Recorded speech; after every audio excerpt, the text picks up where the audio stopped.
Mpendwa mfuatiliaji wa mfululizo wa masomo ya Kesha la Asubuhi, unaifuatilia The Gospel Media ikikutangazia kutoka hapa jijini Dar es Salaam. Msomaji wako siku ya leo ni Ibrahimu Ibare. Hii ni Kesha la Asubuhi, mwaka wa 2025, Machi 15. Kabla hatujalianza somo letu hili zuri siku ya leo, ni kualike tuombe. Mtakatifu, mtakatifu, mtakatifu, Baba yetu na Mungu wetu uliye mbinguni, asante kwa ajili ya siku njema ya leo.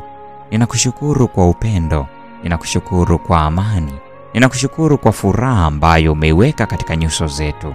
Mioyo yetu inafurahi kukutumikia, nasi tuna amani ndani yako. Tunakushukuru kwa nafasi ya pekee ambayo umeruhusu watoto wako wa kiume na wa kike tuipate asubuhi ya leo. Tunapoenda kujifunza mada hii ya pekee sana, tunaomba uwepo wako uende pamoja nasi. Ukambariki kila ambaye ametenga muda kujifunza masomo haya, lakini masomo haya yasimwache kama alivyo. Geuza nia zetu, bariki shughuli zetu, tusaidie tuwapo hapa duniani sasa na hata milele, katika jina la Yesu Kristo, amina. Mada inasema yeye anaelewa nia zetu. Marko Mtakatifu sura ya 12 ya 43 inasema, akawaita wanafunzi wake akawaambia, amin nawaambia, huyu mjane maskini ametia zaidi kuliko wote wanaotia katika sanduku la hazina. Yesu alikuwa katika ukumbi ambapo kulikuwa na masanduku ya hazina, na alitazama wale waliokuja kuweka sadaka zao. Wengi wa matajiri walileta kiasi kikubwa cha fedha ambacho walikileta kwa kujivuna sana. Yesu aliwaangalia kwa huzuni, lakini hakusema chochote kuhusu matoleo yao ya hiari.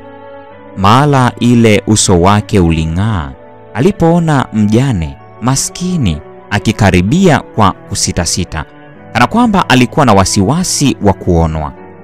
Wakati matajiri na wenye majivuno walipokuwa wakipita kwa haraka ili kuweka michango yao, yeye alirudi nyuma, kana kwamba alihisi aibu ya kuendelea mbele.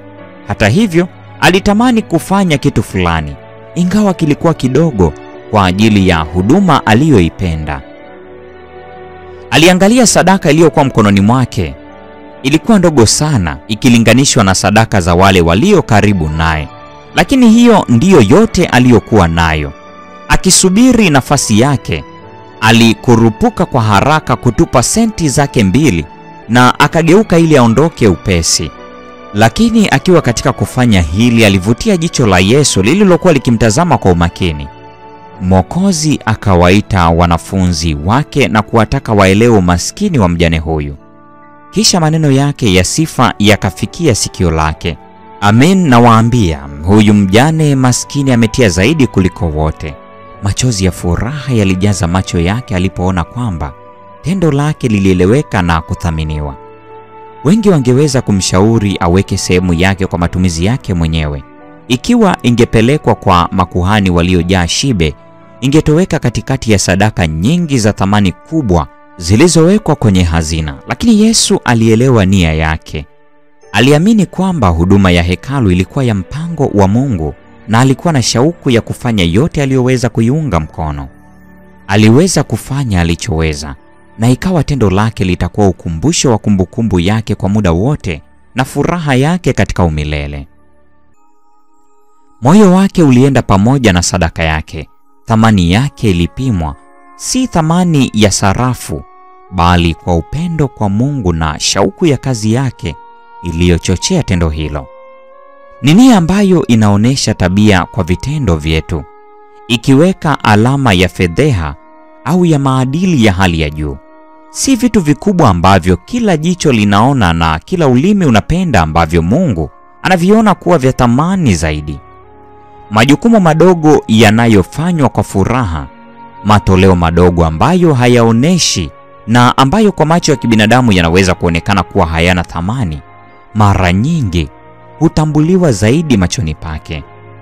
Moyo wa imani na upendo ni wa thamani zaidi kwa Mungu kuliko zawadi ghali zaidi. Ilikuwa ni roho hii isiyo na ubinafsi na imani iliyo kama ya mtoto iliyopata pongezi za Mwokozi. Miongoni mwa maskini kuna wengi wanaotamani kuonesha shukrani zao kwa Mungu kwa neema na kweli yake. Hebu waache waweke senti zao kwenye benki ya mbinguni. Ikiwa itatolewa kutoka kwenye moyo uliojaa upendo kwa Mungu, vitu hivi vinavyoonekana kuwa vidogo vinakuwa zawadi zilizowekwa wakfu, michango yenye thamani isiyopimika inayomfanya Mungu atabasamu na kubariki.